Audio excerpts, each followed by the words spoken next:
add a timestamp to file names. For example, we have an old file name or existing file name like this excel1, excel2, or doc1, doc2. So we want to add the today's date with each file at a go. So through this automation, we will go and add today's date with each file name simultaneously. And we will do this automation through Power Automate desktop.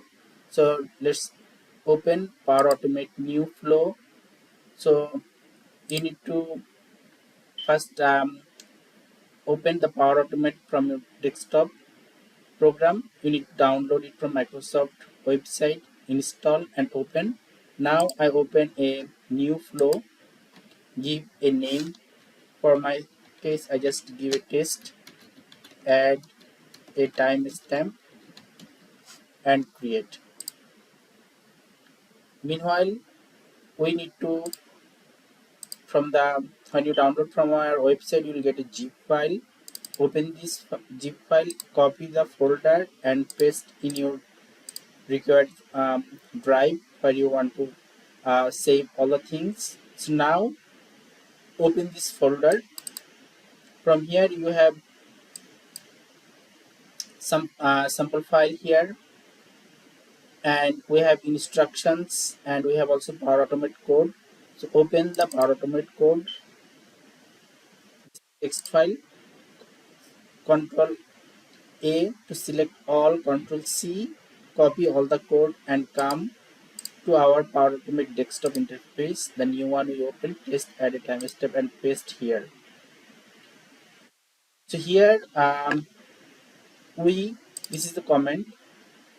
So here our timestamp format is year, month, date. So year, month, date. So our format will coming like this: first year, then month and date.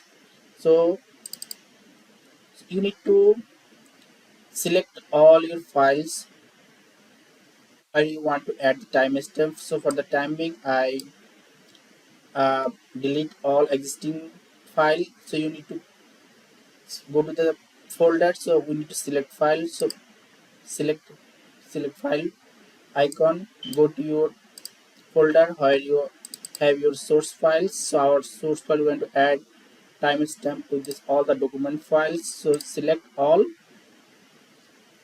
If you want to select other ones, timestamp will add other file also. So right now we select only the 6 files as a sample. Open, and our rename scheme is at time date here. So our we want to give a dash with the file name, and the format is like this. Separator is our dash and format is this one. And if the file exists, it will override. Now save the flow, save it and run the flow. Let's check our folder. Here you see with the document file, existing file, we add the date, today's date with each folder or each file. So 2025 01 January and date is 26.